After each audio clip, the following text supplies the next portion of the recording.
إن الحمد لله نحمده ونستعينه ونستهديه ونستنصره ونعوذ بالله من شرور أنفسنا ومن سيئات أعمالنا من يهديه الله فهو المهتد ومن يضلل فلن تجد له وليا مرشدا وأشهد أن لا إله إلا الله وحده لا شريك له وأشهد أن محمدا عبده ورسوله.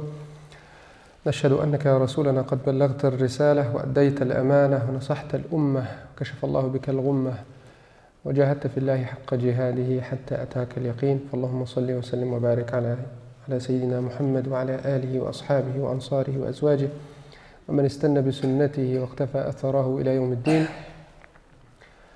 ثم أما بعد، فإن أصدق الحديث كتاب الله وخير الهدي هدي محمد صلى الله عليه وسلم وإن شر الأمور محدثاتها كل محدثة بدعة كل بدعة ضلالة كل ضلالة في النار. رب اشرح لي صدري ويسر لي أمري واحلل عقدة من لساني يفقهوا قولي. All praise to Allah subhanahu wa ta'ala, the most gracious, the most merciful. Praise Him, we seek His help and forgiveness. We bear witness there is no deity worthy of worship except Allah subhanahu wa ta'ala. And we bear witness that Muhammad is Allah's final messenger. Salawatu Rabbi wa salamuhu alayhi. My dear brothers and sisters in Islam, Jazakumullah khair for coming tonight. We'll continue our journey with the story and the biography of the prophets, the great men of all times. Just let me, before we start our lesson tonight, I would like to make a sincere dua for our brothers who are afflicted right now in Gaza, in Palestine. May Allah subhanahu wa ta'ala make things easy for them. اللهم كل إخواننا المستضعفين في غزة اللهم كل إخواننا المستضعفين في غزة اللهم كل إخواننا المستضعفين في غزة اللهم كن لهم ولا تكن عليهم اللهم انصرهم ولا تنصر عليهم اللهم أعنهم ولا تعن عليهم. I also would like to make dua for our brothers and sisters who are afflicted in Turkestan as well. May Allah subhanahu wa ta'ala make things easy for them. اللهم كل إخواننا المستضعفين في تركستان اللهم كل إخواننا المستضعفين في تركستان اللهم كن لهم ولا تكن عليهم اللهم انصرهم ولا تنصر عليهم اللهم أعنهم ولا تعن عليهم. وآخر دعوانا الحمد لله رب العالمين. Last week we spoke about a great prophet of Islam, Prophet Salih alayhi salam, and we mentioned that it was no different than the rest of the prophets. He faced difficulties and hardship convincing his people to follow Islam. The people of Thamud were gifted with a lot of blessing of Allah subhanahu wa ta'ala. Allah blessed them with many things: intellectual knowledge, power, wealth, skills that allow them to build houses and palaces inside the mountains. They lived for many years. So in order to return the favor of Allah subhanahu wa ta'ala, Salih alayhi salam advised them to return to Allah subhanahu wa ta'ala, but they all refused. And only few people followed him and believed with him. They abused him physically, mentally. They tried to bribe him. Ya Salih, laqad kunta fina marjuwa. They told him, "Oh Salih, we thought that you're going to be a chief one day, you're going to be a leader one day." So they're trying to bribe him in order for him to quit his da'wah. And once they called him a magician, once they called him that he got touched by jinn, once they called him a crazy man. So they did not stop abusing him. And they resolved to last attempt to stop him by asking him to show or ask Allah subhanahu wa ta'ala for a miracle. And not just a miracle, they chose what type of miracle. So to make things, they thought they're going to make things difficult for him and they'll be victorious over him. So they pointed at a rock and asked Salih to ask Allah to bring out of that rock a she camel, a marvelous, beautiful she camel. That's not just a she camel, that's also 10 months pregnant. They're trying to play the words. However, Salih alayhi salam made the dua, and Allah subhanahu wa ta'ala brought forth from between the rocks a beautiful, marvelous she camel, which was 10 months pregnant. They had a deal. The deal was for the she camel to feed and use the water for one day, and for the rest of the town they use the water for the second day. 9 people of the town start increasing hatred towards the Sheikh Kamil and Salih alayhi salam. So they had a plan. And they seek approval from everyone in the town. Every single one, including children, that they were going to kill the Sheikh Kamil. And they did. So Allah subhanahu wa ta'ala punished them. Salih alayhi salam told them that you got 3 days and Allah's punishment will come. First day, their face turned into yellow. The second day, their faces turned into red. And the third day, their faces turned into black. And Allah subhanahu wa ta'ala sent the sayha, a loud noise that destroyed everyone in that town, left Salih alayhi salam and the believers only. So after that, after the destruction of the disbelievers, Salih and only the few people who followed Islam went on. And years after that, people start again to forgotten about Allah subhanahu wa ta'ala. And idolatry find its way back to the community, to destroy the community, to distract and deviate people from the right path of Allah subhanahu wa ta'ala. Then Allah subhanahu wa ta'ala sent another great man, Prophet Ibrahim alayhi salam. Tonight, inshallah, we will talk about the legacy of Ibrahim alayhi salam.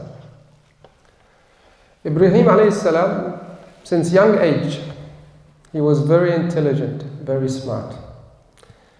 He had to reason with his people, talk to them. He used sarcasm sometimes in dealing with them because they would never listen. He was kind and gentle in his advice and his da'wah. And we spoke about this before. This is the tradition of all the prophets of Islam. They use wisdom and kind and gentle advice. They will never return evil deed with an evil deed. They will never revenge for themselves. So Ibrahim alayhi salam started his da'wah with the very closest people to him, starting with his father. Using reasoning again, aql, mantiq, to try to convince him to return back to Allah subhanahu wa ta'ala. His father was a clever man. He used to make statues. He used to make the idols. So that would pretty much affect his business. He'd be out of business if he follows Islam, right? So this could be a reason why maybe his father didn't follow Ibrahim's advice or follow Islam, because of he was worried about his own business. So this is another lesson for us. If you're on the right path, don't worry about the rizq, the provision. Because Allah subhanahu wa ta'ala told us in the Quran, وَمَن يَتَّقِ اللَّهَ يَجْعَلْ لَهُ مَخْرَجًا. Whoever fear Allah subhanahu wa ta'ala, have taqwa of Allah subhanahu wa ta'ala, Allah will always make things easy for him. Not just that. What's next? وَيَرْزُقُهُ مِنْ حَيْثُ لَا يَحْتَسِبُ. وَيَرْزُقُهُ حَيْثُ لَا يَحْتَسِبُ. And Allah subhanahu wa ta'ala will provide for him from sources that he would never ever be able to think about. Allah subhanahu wa ta'ala provide for him. We don't need to worry about provision, because Allah subhanahu wa ta'ala is Ar-Razzaq. That's one of his beautiful names that we have to understand and believe in. So Ibrahim alayhi salam advised his father, as Quran explained, this beautiful conversation between Ibrahim alayhi salam and his father. Allah subhanahu wa ta'ala says in Surah Maryam, أعوذ بالله من الشيطان الرجيم واذكر في الكتاب إبراهيم إنه كان صديقا نبيا إذ قال لأبيه يا أبت لم تعبد ما لا يسمع ولا يبصر ولا يغني عنك شيئا يا أبت إني قد جاءني من العلم ما لم يأتك فاتبعني أهدك صراطا سويا يا أبت لا تعبد الشيطان إن الشيطان كان للرحمن عصيا يا أبت إني أخاف أن يمسك عذاب من الرحمن يا أبت إني أخاف أن يمسك عذاب من الرحمن فتكون للشيطان وليا قال أراغب أنت عن آلهتي يا إبراهيم لئن لم تنته لأرجمنك واهجرني مليا. Ibrahim started his conversation with his father, as Allah described it in the Quran. إذ قال لأبيه يا أبت لم تعبد ما لا يسمع ولا يبصر ولا يغني عنك شيئا. And look at the terminology of the Quran, my dear brothers. When Ibrahim started the conversation with his father, he says, Ya abati. In Arabic, there's word Ya abi, or my father, and Ya abati. The ta, or that extra extension attached to the word abi, which means father in Arabic, it referred to compassion and love. So when you're calling your dad, oh my Ya abi, in Arabic, that's a good way to call him. But if you call him Ya abati, it means that you asking for money, right? Ya abati, can I get my money? You know, can I get my pocket money? Like I'm talking about a young generation, the brothers here. Ya abati, it means love and compassion. So Ibrahim alayhi salam used love and compassion when he was talking with his father. Ya abati, and start reasoning with him, using logic. Lima ta'budu, why would you worship ما لا يسمع ولا يبصر ولا يغني عنك شيئا? Why would you worship something that does not hear, does not listen, cannot see, cannot protect you from anything? ولا يغني عنك شيئا, will never benefit you or harm you. Right? So that was the first reasoning that Ibrahim a.s. used with his father. And again, using the word Ya abati, oh my beloved father. Inni qad ja'ani min al-ilm, explaining to him why, or the reason he advising him, calling him to Islam, because he received the revelation. Allah has commanded him to guide people to Islam. Ya abati inni qad ja'ani min al-ilm ma lam ya'tika. Allah has sent something to me, special to me, that you're not aware of. That's why I'm explaining to you. Ma lam ya'tika fattabi'ni, follow me. Ahdika siratan sawiyya. I will make you to follow the right path, which will end up in paradise. Ya abati, again, for the third time. Ya abati, la ta'bud al-shaytan. Oh my beloved father, do not worship the devil. Inna al-shaytana kana lirrahmani asiyya. Indeed, verily shaytan or devil was disobedient to Allah subhanahu wa ta'ala. And we know that this happening from the very beginning. In the first episode, when we talk about the story of Adam, the story of creation, the story of Adam and Eve alayhi salam. What the shaitan did, his sin was arrogance. That was his sin. And that's why the Prophet ﷺ says in the hadith that no one will enter paradise with an atom weight of arrogance in his heart. And in another narration, a mustard seed weight of arrogance in his heart that will never enter paradise. And throughout the history of all the prophets, all the disbelievers, they were arrogant. They rejected the true message of Islam. However, they knew 100% that those all prophets, great honorable men of Allah subhanahu wa ta'ala, they were telling the truth. They were reasoning with them, but they were arrogant to refuse to follow. And Ibrahim's father was one of them. Ibrahim didn't give up. He tried and tried and tried. Ya abat, la ta'budu shaitan. Inna shaytana kana lirrahmani asiyya. Shaitan, devil was disobedient to Allah. Why would you follow shaitan? Ya abati, inni akhafu an yamassaka adhabun min ar-rahman. Now trying to warn him about the punishment on the day of judgment. Ya abati, inni akhafu an yamassaka adhabun min ar-rahman. Oh my beloved father, I fear that on the day of judgment you'll be sent to hellfire. You'll be punished of what you're doing or what you believe in. فَتَكُونَ لِلشَّيْطَانِ وَلِيًّا. And in the hellfire you'll be companion with the shaitan. You'll be on the same level with shaitan. Look at the response of his father. Arrogance again. قال أراغب أنت عن آلهتي يا إبراهيم. Oh Ibrahim, have you choose different gods than my gods? What do you think you're doing? What are you talking to me like that? قال أراغب أنت عن آلهتي يا إبراهيم.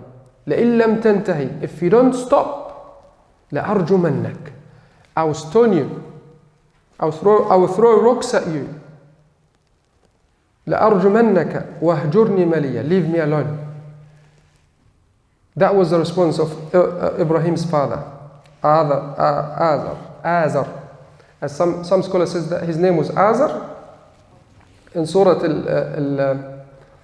Al-An'am, إذ قال إبراهيم لأبيه آزر أتتخذ أصناما آلهة إني أراك وقومك في ضلال مبين. When Ibrahim talked to his father, Azhar.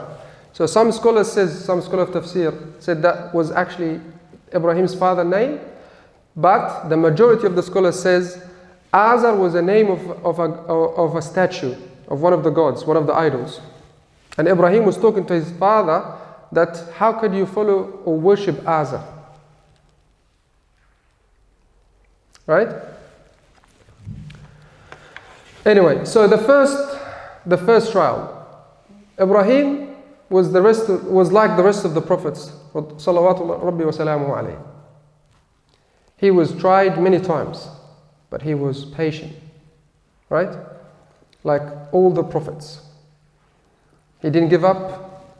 He didn't change his mind. He wasn't scared because he knew that Allah subhanahu wa ta'ala will help and aid him. The first trial is his people. So he tried with his father. He didn't listen to them. And then he tried with his people. Again, reasoning with them. So some of the people, some of the community, some of them worship idols, some of them worship stars, worship the sun, the moon. So Ibrahim went and talked to them,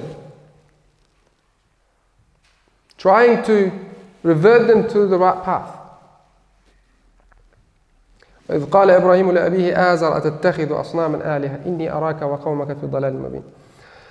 Ibrahim alayhi salam, when he spoke to the people, he said to them, فلما جن عليه الليل رأى كوكبا قال هذا ربي.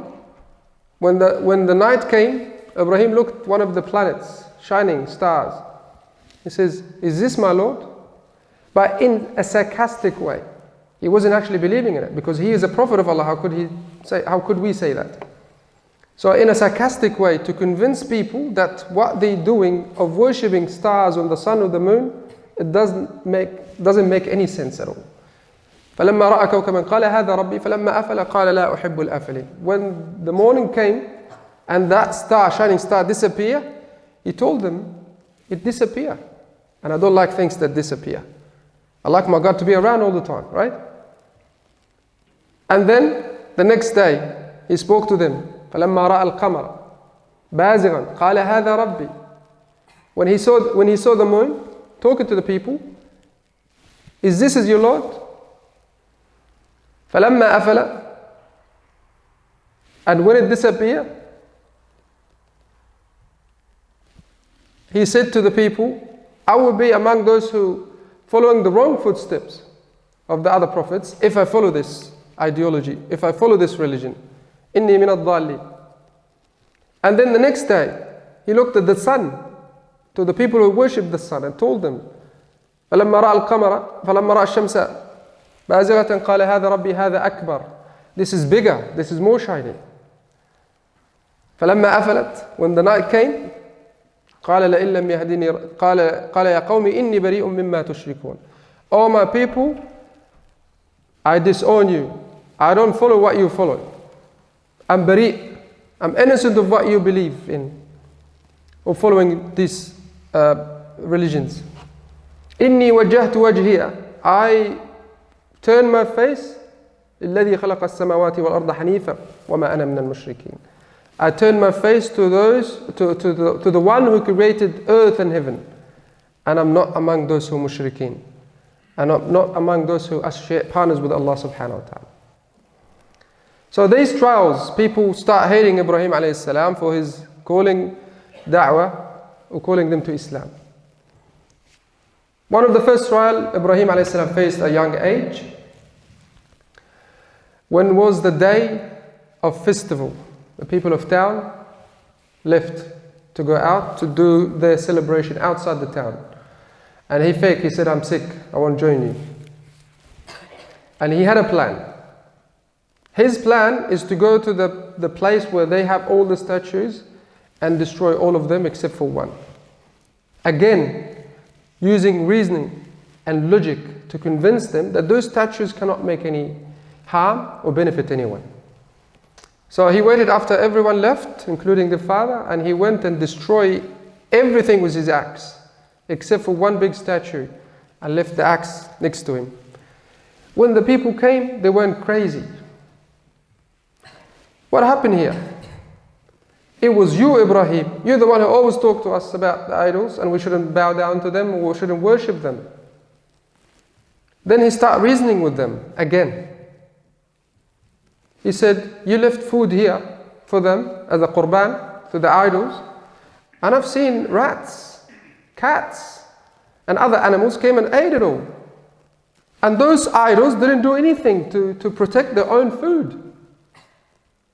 I saw flies coming on their faces and they couldn't do anything about it. No, it wasn't me. It was that idol who destroyed all of the rest of the idols. Trying to reason with them again, in a practical way, showing them that those idols made out of rocks cannot help or harm anyone. They looked at him and laughed. Ibrahim, who do you think you're talking to? How can you tell us that this statue can destroy the rest of the statues? You can't do anything. Then Ibrahim told him, this is my point. This is what I'm trying to tell you for years. That those statues, those idols, will never benefit or harm anyone. Any decent person with normal logic would accept this da'wah and also convert to Islam straight away, right? He would say to Ibrahim, right, you're right, you just prove it to us that what we're doing is wrong. But in return, what happened? Arrogance kicks in, brother. Arrogance. So they start accusing him for things that he did. He said, you did this, and we will do something bad to you. We'll punish you for this. So what they did, we know what happened next. They built a big fire. قَالُوا ابْنُوا لَهُ بُنْيَانًا. Look at the terminology of the Quran. When we normally when we make a barbecue, we just put it together, some wood together, we make a barbecue. We don't build a barbecue, do we? Right? But the terminology of the Quran says, Ibnu lahu bunyana, build a fire for him. It means that it's going to be a big, massive fire. And indeed it was. It was says that the flame was so high that the birds could not fly on the top of the fire. This is how strong and how bad was the fire, and how evil were the people. So they built that massive fire and all get together to build that fire, helping each other, and they throw him in the fire. Ibrahim alayhi salam is Khalilullah. He's the best friend of Allah subhanahu wa ta'ala. That's his nickname. Allah will never let anything happen to him. So what Allah subhanahu wa ta'ala says in the Quran, قُلْنَا يَا نَارُ كُونِي بَرْدًا. Not just barda, because if it was bard only, what's going to happen? Allah says, قُلْنَا يَا نَارُ كُونِي بَرْدًا وَسَلَامًا. But Allah says that. But if it only was bard, means cold, if the fire was only cold, that could harm Ibrahim. Right? So going from one extreme to another extreme. Cold also can harm people and kill people, right? Not just the fire. So look at the terminology of the Quran again. قُلْنَا يَا نَارُ كُونِي بَرْدًا وَسَلَامًا عَلَى Ibrahim. So was it just cold? But cold and perfect temperature. Peaceful, perfect temperature for Ibrahim. Alright? If Allah subhanahu wa ta'ala says bardan wa salaman only, right? We couldn't be able to use fire today to cook our food. Right? Because that was only specific for Ibrahim alayhi salam. Right? Ala Ibrahim. His mom was sitting outside and watching what's happening. And people was watching. Ibrahim inside the fire, he looks calm, he looks peaceful. The fire only destroyed the ropes that they tied him with. And he's free to move around, to do his prayers, remembrance. It looks like something unusual is happening. He should be burnt right now. His mom called him from outside. Oh Ibrahim, make dua to Allah that allow me to come with you, join you in. So Ibrahim made dua to Allah subhanahu wa ta'ala, and his mother joined him inside, unharmed. And his father outside watching, he said that he was a righteous man. My son was a righteous man. But did he convert to Islam? Did he accept Islam? Unfortunately not. Because Ibrahim made istighfar to his father, and Allah subhanahu wa ta'ala told him, don't make istighfar to your father. In this particular verses that I was reading before, قَالَ سَلَامٌ عَلَيْكَ سَأَسْتَغْفِرُ لَكَ رَبِّي. When his father rejected him, he said, سَلَامٌ عَلَيْكَ. This is the da'wah of all the prophets. Peaceful, kind, gentle, with those who reject them. And this is a great lesson to all of us. We don't have to agree with everyone's opinion, but sometimes we have disagreement in opinion, we still should have a mutual respect to each other. Right? This is our deen, this is our beautiful deen. Ibrahim told his father, Salamun alayk, peace be upon you. He hated his actions, but he didn't hate his father. He hated his disbelief, but he didn't hate his father. And he had hopes for him, so he can accept Islam one day. He made istighfar. Astaghfiru laka Rabbi. I will make istighfar to you. That was the da'wah of Ibrahim alayhi salam to his father. قال سلام عليك سأستغفر لك ربي إنه كان بي حفيا. When Ibrahim came out of the fire, he said, that's it, I'm leaving. There's no place for me here. So he left, and it was said, according to scholars of tafsir, that was only his wife and his nephew, Lut alayhi salam. He wasn't prophet yet, but later on, he became a prophet. So his wife and his nephew, there was only people out of the whole town, they accepted Islam, and they left. And this is another lesson for all of us. You know, if things not working for you in one place, move on. Find a new start. Whether it's business, work, study. If not working for you, this is maybe a sign. You know, don't give up. Ibrahim never gave up. He moved on to find another challenge, to call on other people to Islam. And this is his mission. He had a message, he needed to transmit it to everyone. So he moved to Palestine, he stayed there for a bit, moved to Egypt after, and in Egypt he had another trial. And Ibrahim alayhi salam, he had many trials in his life, many trials. That's why Allah subhanahu wa ta'ala says in Surah Al-Baqarah, وَإِذِ ابْتَلَى إِبْرَاهِيمَ رَبُّهُ بِكَلِمَاتٍ فَأَتَمَّهُنْ. When Allah subhanahu wa ta'ala tried Ibrahim many times, and every time he completed the test with high distinction, perfected it. قال إني جاعلك للناس إماما. Allah subhanahu wa ta'ala, as a reward for him, because he passed all the tests, I will make you an imam to all mankind. And look at the response of Ibrahim alayhi salam. قال ومن ذريتي يا الله. قال ومن ذريتي. Oh Allah, what about my offspring? This is the mind of a father. Passionate father. He will always think of his children and offspring. This is another lesson for us to reflect upon.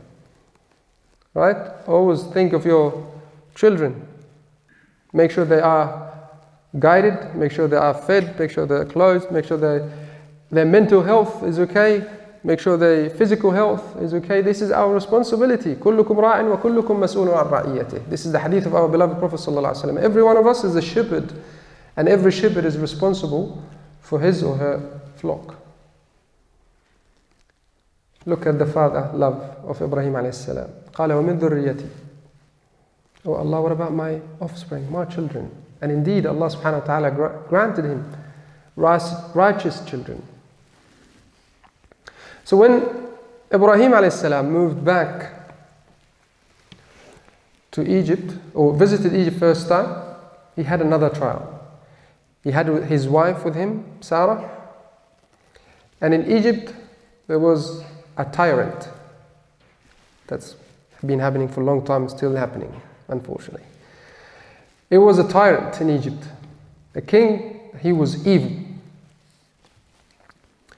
And he used to take women from their husbands and mistreat them, abuse them, and rape them. So when Ibrahim a.s. came with his wife, the king's soldiers saw him and went to him and asked him, "Who's this?" He said, "This is my sister," referring to his wife. And indeed, he didn't lie. It's his sister in Islam. Right? His sister in Islam, in religion.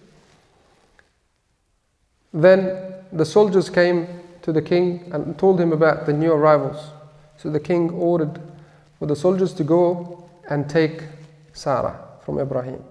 So when they came, Ibrahim tried to defend. He struggled with them. They knocked him down. He couldn't, because they outnumbered him. And they took Sarah alayhi salam. Ibrahim went on praying and making dua to Allah subhanahu wa ta'ala that he will save his wife. The king took Sarah to his place, and his intention was the evil. He tried to touch her, do haram things to her. For the very first moment he about to touch her, Allah subhanahu wa ta'ala make his arms and hands disabled because of the dua of Sarah and Ibrahim alayhi salam. Sarah was making dua. أَمَّن يُجِيبُ الْمُضْطَرَّ إِذَا دَعَاهُ. When time of difficulties, return to Allah subhanahu wa ta'ala. Allah will make things easy for you. That's what Sarah did. It was a difficult situation for her. She made dua to Allah subhanahu wa ta'ala. Allah accepted her dua. Allah made this person paralyzed. He couldn't do anything. Then he quickly, look at the evil person, he quickly begged her, make dua to Allah that Allah make me normal again, so I can move my body. She did. She made dua to Allah, and Allah made him, able to move again. Then he tried her again. Then he became paralyzed again. Then he asked her for dua again, that Allah subhanahu wa ta'ala make him normal again. This is the second time. Then she made dua to him, that Allah will make things easy for him, with one condition, that he can leave her alone. Then he left her. She went back to Ibrahim alayhi salam untouched. Not just that, he gave her Hajar alayhi salam as a servant to help her out. Hajar alayhi salam, we know who's Hajar. We're going to talk about her now. So Hajar alayhi salam, she was from Egypt. Went back with Sarah, went back to Ibrahim. And by the way, the king was evil. He told his companions or his soldiers that you didn't bring me a woman, you brought me a devil. So he called Sarah as a devil. And indeed, he was the devil, not Sarah alayhi salam. Hasha. So Sarah and Hajar went back to Ibrahim. And they moved back to Palestine. And there, Ibrahim was getting old. He was 86 plus years. No children yet. He was longing for a child. And then he made dua to Allah subhanahu wa ta'ala, Rabbi habli min as-salihin. Oh Allah, grant me a righteous son. And this is a dua that all of us should ask Allah subhanahu wa ta'ala. When we're trying for children, we shouldn't ask just normal children. We should ask for righteous children, like Ibrahim alayhi salam did. Oh Allah, grant me among the righteous. Rabbi habli min as-salihin. The bishara came straight away. فَبَشَّرْنَاهُ بِغُلَامٍ حَلِيمٍ. Allah subhanahu wa ta'ala sent him a glad tidings that Allah will grant him a righteous and a forbearing son. There is embedded message in the response of Allah subhanahu wa ta'ala. In the bishara, there is embedded message. The message is that you have a son who's going to be righteous, but also at the same time he's going to be forbearing. That means he's going to face trouble or difficulties in his life as well. Trials, like you did. But he's going to pass. So there's also a message and a bishara in the message. Glad tidings from Allah subhanahu wa ta'ala. That your son is going to be righteous, but also going to be forbearing, meaning that he's going to face trials in his life, and he's going to be patient because he's righteous, because he's your son.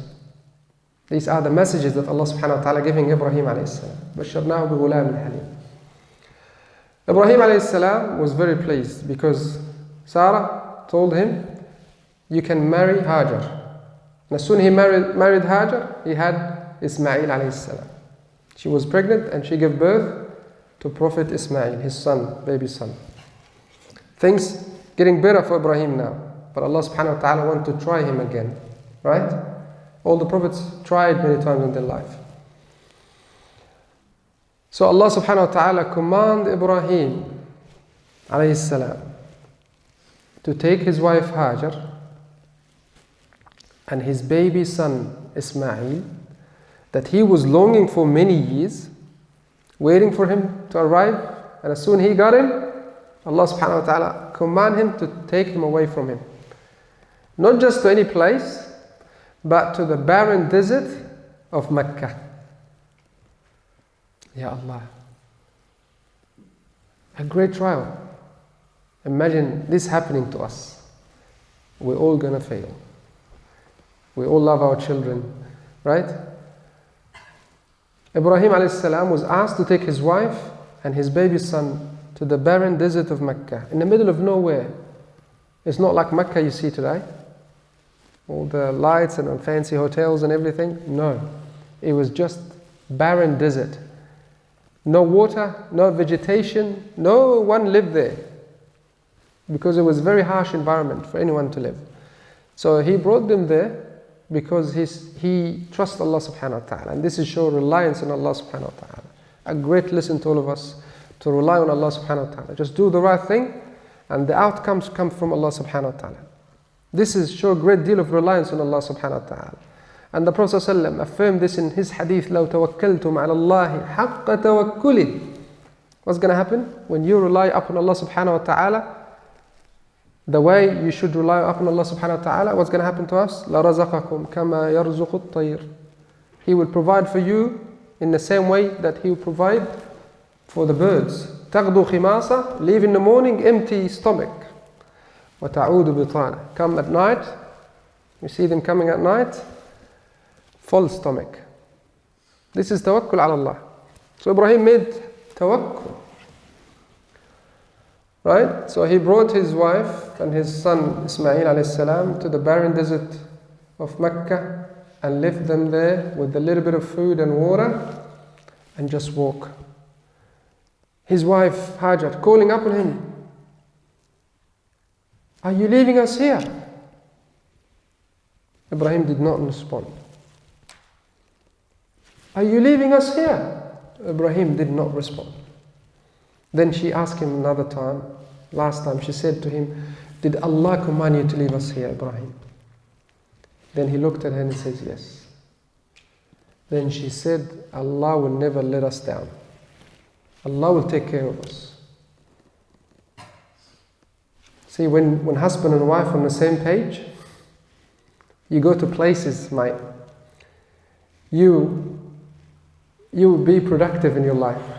This is why you should always get the one that can understand you. Get the one with the sense of deen. فَاظْفَرْ بِذَاتِ الدِّينِ تَرِبَتْ يَمِينَ. This is the hadith of Rasulullah sallallahu alaihi wasallam. تُنْكَحُ الْمَرْأَةُ لِأَرْبَعٍ. And one of them, or the first one is, or the most important one is, the one with the deen, a righteous one. Because that will last. Beauty will never last. Wealth could not last. But the deen gonna last. Hajar was on the same page. She understood that Allah subhanahu wa ta'ala provide for her and her son. And Allah will protect them. And Allah will never let them down. She had a full trust in Allah subhanahu wa ta'ala. This is indeed a great deal of reliance on Allah subhanahu wa ta'ala. But when it comes to what happened next, it will show you the other elements. You don't just rely on Allah subhanahu wa ta'ala and sit home and you say, Allah will provide for me. Can you do that? Allah will provide for me. Yeah. You don't go to work, you don't study, you don't do anything. You just wait that Allah subhanahu wa ta'ala bring food to your table. This is misunderstanding of the word reliance of Allah. Tawakkul ala Allah. Tawakkul ala Allah means that you start, you put effort and make sure you make dua to Allah subhanahu wa ta'ala, and the outcomes, you don't worry about the outcomes. You leave the outcomes to Allah. This is a true reliance on Allah subhanahu wa ta'ala. Right? So when the food and the water ran out, Hajar and her son, they were in distress. She was worried, like any mother, worried for her baby son. Ismail was crying, no enough food or water for him, so she made dua, but she didn't just sit there making dua. What she did, she ran between the two mountains of Safa and Marwa. Until today, we're honoring these rituals when we go for Hajj and Umrah, right? We're honoring the legacy of Ibrahim alayhi salam. So she moved between Safa and Marwa. Every time she climbed up the mountain, she looked further for any source of water and make dua to Allah subhanahu wa ta'ala. Come back down again. Tie up her rope so she can run faster to the other hill, the other mountain of Marwa, and climb. Look around. She'd done 7 shots between the Safa and Marwa looking for a source of food or water. And in the last one, she went back to her son and she saw or heard something. And that was Jibreel alayhi salam. Jibreel alayhi salam came and knocked the ground with his wing or his heel. So the blessed water of Zamzam came. Until today we still have Zamzam. Zamzam lima shuribat له. كما قال صلى الله عليه وسلم. A blessed water. So she was relieved. And she started making ways and channels for the water. When the water came out of the spring of Zamzam. She filled her water bottle. She gave water to Ismail to drink. She drank. She was very happy. She was relieved. And she knew that Allah subhanahu wa ta'ala will never let them down. She had a little conversation with Jibreel alayhi salam, the angel. He said to her, Allah subhanahu wa ta'ala will never let you down because your son and his father will build the Kaaba. And he pointed at the place of the Kaaba. He said, they will build the Kaaba. Allah will never let go of His servants, righteous servants. After a while, a traveling tribe of Jurhum, they were traveling by, and they were camping near Mecca, and they saw birds from a distance. And they knew this type of birds. They only fly around a source of water. They said there's a source of water there. So they moved back and they found Hajar and Ismail alayhi salam. They asked her if they can camp or stay there. She said yes, on one condition, that you don't control the water. We share the water. They agreed. And they stayed there and they called upon their relatives and families and they settled there. They don't travel anymore. They sat next to the water. And that was the Jurhum tribe, Arab. They speak Arabic. And this is why Ismail alayhi salam learned and spoke Arabic, because he lived with them for many years and he also married two of them. The first one, just before I go to this story, at the same time, I want you to think of Ibrahim alayhi salam in Palestine. At the same time, he and his wife Sarah making da'wah and calling people to Islam, and also the angels came. Jibreel, Israfil, Mikael came to visit him. He didn't recognize them. They came for a visit. They're complete stranger. They came. So Ibrahim, out of his generosity, he made them food. He slaughtered a calf, make a big meal for them, and offer them food. They said, we don't eat. And if someone come to your house and he doesn't eat, people get worried, right? Right? Some cultures it's offensive. When someone come to your house and he doesn't eat, it means he planning something evil against you. فَأَوْجَسَ مِنْهُمْ خِيفَةً. He was worried about them. That's as the Quran described. But they said to them, the angels, we are the angels of Allah, we came to bring you the glad tidings of Ishaq, another righteous son. And from Ishaq will come Ya'qub, another righteous son or grandson. And at the same time, we're going to destroy the town of the people of Lut. Inshallah, we'll talk about it next time. So they came with two missions: bring glad tidings and also destroy some of the disbelievers. At the same time, Ismail growing up, right? And he got married, righteous. He was a righteous son and got married from the people of Jurhum. Ibrahim came to visit. Unfortunately, he found his wife Hajar passed away. And he went and asked around in the town of Mecca, where is his son? He was out and about looking for rizq, for provision for his family, and he met his wife. He says, Assalamu alaikum. She said, Wa alaikum assalam wa rahmatullahi wa barakatuh. I came to see Ismail and ask her about how they were doing. So Ismail's wife, she said, we live in a misery. Our life is very tough. We hardly can find food. We're struggling. And she started begging her husband. So Ibrahim told her, when Ismail come, أقرئيه مني السلام, say, or pass on my salutation or salam to him, and ask him or advise him to change the threshold of his house. عتبة بابك, the threshold of the footstep of his house.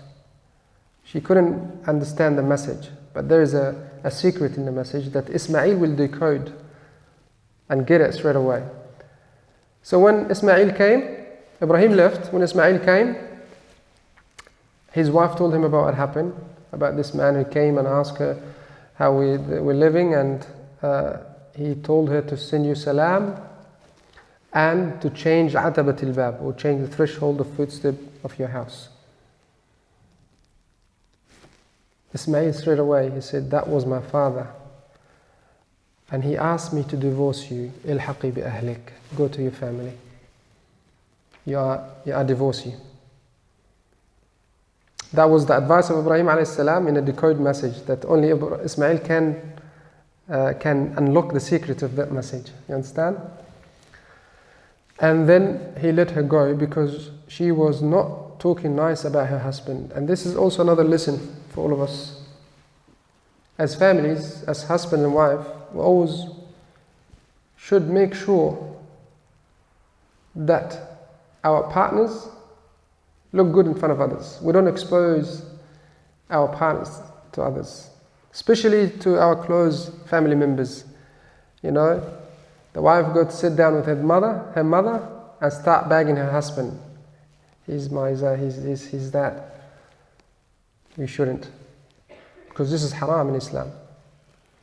And that's what the husband goes to his friends, his uncles, his family members, and talk bad about his wife. Unacceptable. And this is what happened to the wife of Ismail alayhi salam. His father, Ibrahim alayhi salam, was not happy. And look at the obedience of the son.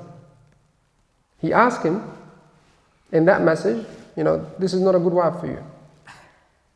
You need to divorce her. And he did straight away. Then Ibrahim came again for after a while he came again for a visit. He went to ask about his son. He wasn't there, he was at work. Knocked on the door, another woman came out, and he asked her about Ismail, about their life. She said, we live in a blessing life, alhamdulillah. She said, alhamdulillah. We are very happy. And he asked her about what type of food they eat. She said, we eat meat and we drink water. So that means we live in good life. And at that time, there was not even a seed of grain in their house. But she said that, you know, to make sure that the stranger knows that they are living a good life. She's not talking bad about her husband. Then Ibrahim alayhi salam told her, when Ismail comes, أقرئه مني السلام, send my salam to him and tell him to keep the threshold of footstep of his house. Meaning to keep her. So when Ismail came, she said to him, a handsome old man came and had a chat with me today and asked about you. And he asked me to ask you to keep the threshold of the footstep of the house. He said, that was my father who came and he was happy with you and asked me to keep you as a wife. You see the contrast, the big difference. Just words, you know, being nice to your partner, don't expose them, don't talk bad about them, to your friends, to your family members, especially your parents, because this is when trouble comes. When we spoke bad about our spouse, this is when trouble comes. You see a lot of divorces in our community, which is really sad. And it could have stopped by just communication. If you have things that you don't like about your spouse, just talk, communicate, advice. Right? There's nothing wrong with that. Just between you two. You don't need to go around and ask people or tell them about what's happening inside. And those people come and talk to your husband or talk to your wife in a bad way, make them angry with you, and then divorce comes. Right? We don't need to get our parents involved in our marriage life. We don't need to do that. We don't need our friends or our cousin to be involved in our marriage life. And this, when they are involved, trouble comes. I'm not saying, you know, every family member are bad, but shaitan comes in between and twist words. You could say just word with one good intention, but people misinterpret it or twist it for another meaning. And this is when trouble comes. فلما بلغ معه السعي قال يا بني إني أرى في المنام أني أذبحك. We just go back on time to when Ibrahim alayhi salam and his son start walking and talking. He just reached the age of puberty. You know, when your son is underage, you probably won't spend time with him as when he's like a little bit dependent, when he can walk and talk. You know, when they're still crawling or still at home, you need to spend more time, but you won't spend more time when they are older. When they are older, you spend more time. You take them with you to the masjid, you take them out for shopping, you go play soccer together, have a sport together. This is what Ibrahim was doing with his son Ismail. And this is a critical time for parents. You need to keep a good relationship with your children, boys and girls. Make sure they're happy, make sure that they're safe, make sure that you're their best friend. That they can come to you when they face trouble. That they can come to you and talk to you about everything. And they're not fearing you, not worried about the response. They can trust you. So Ibrahim alayhi salam, he was very happy and pleased with his son. He was the apple of his eyes. When they start walking and talking and doing activities together, Allah subhanahu wa ta'ala commanded Ibrahim that he had to slaughter his son. What a great trial. Again, Ibrahim facing his life, subhanallah. One after another. But this time, it's not just him. It is his son.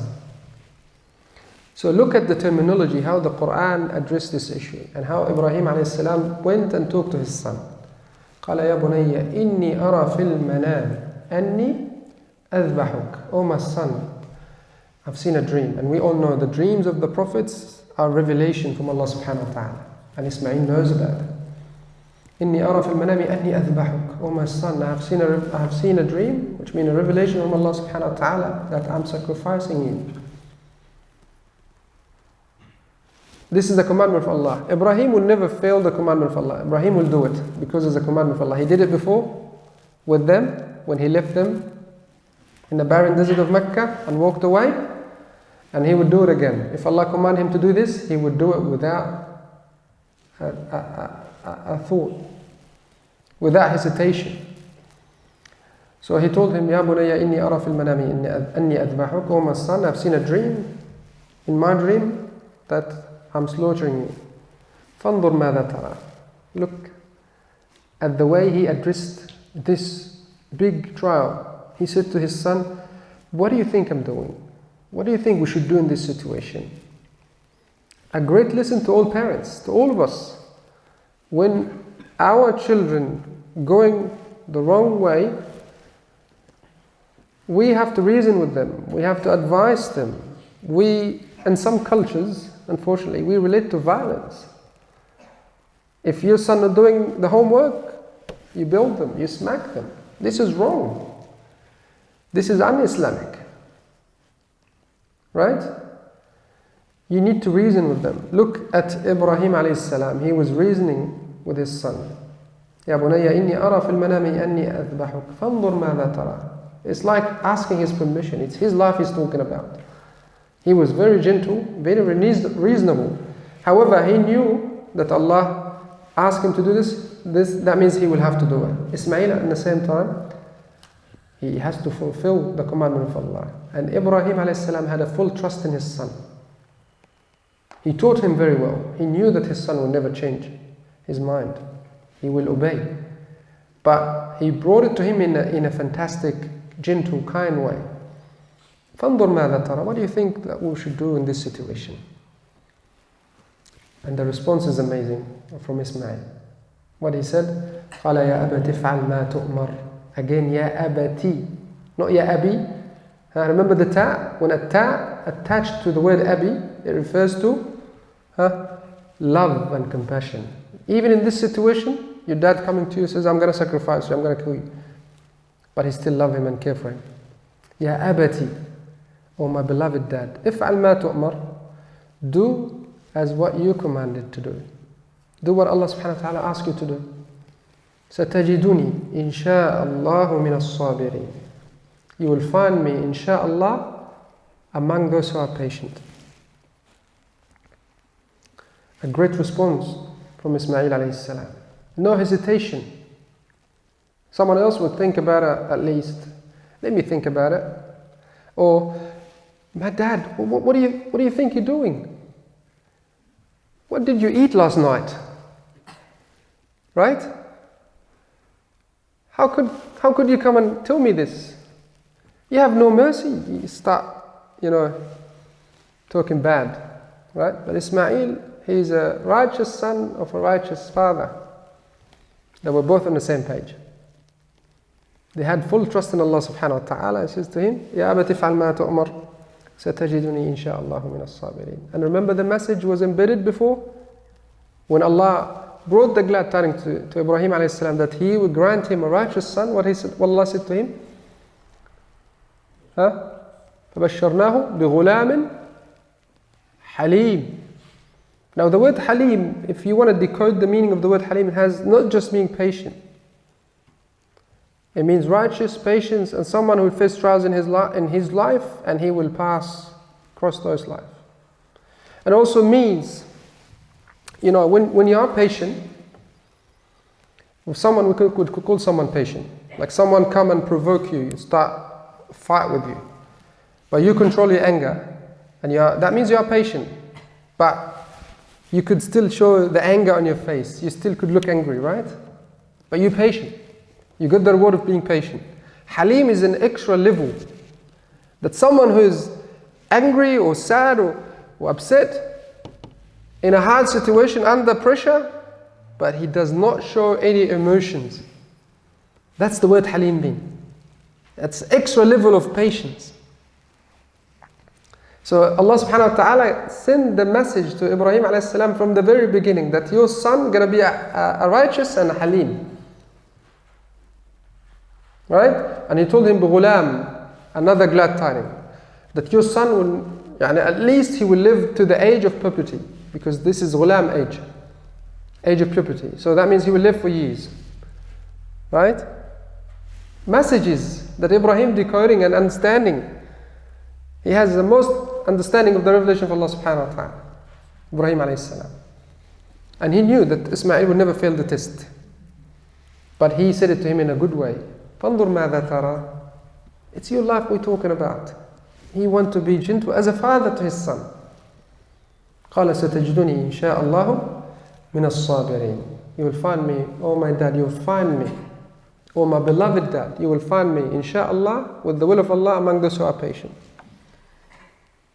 فَلَمَّا أَسْلَمَ وَتَلَّهُ لِلْجَبِينِ. When they both of them submitted their will to Allah subhanahu wa ta'ala, and to the test is going to the last second, when Ibrahim is willing to lay the knife on Ismail alayhi salam. And Ismail was laying down, and some scholars of tafsir said that Ismail was worried about the blood to splash on his father's clothes. They were telling his father, you need to take your clothes away from me when you're doing this. So he was still worried about his father and what's going to happen next. To that extent. وَنَادَيْنَاهُ يَا Ibrahim. He heard a call. O Ibrahim, you fulfill the dream. قَدْ صَدَّقْتَ الرُّؤْيَا. And we will reward you for this. So Allah subhanahu wa ta'ala sent a ram from the heaven that was slaughtered instead of Ismail alayhi salam. Until today we do this sacrifice every year, right? We celebrate the legacy of Ibrahim alayhi salam every year by going to Hajj or Umrah, by Eid al-Adha. Every year we celebrate this great sacrifice of Ibrahim alayhi salam, but we need to live this great sacrifice. We face many things in our life, but sometimes we're not willing to sacrifice things for the sake of Allah subhanahu wa ta'ala.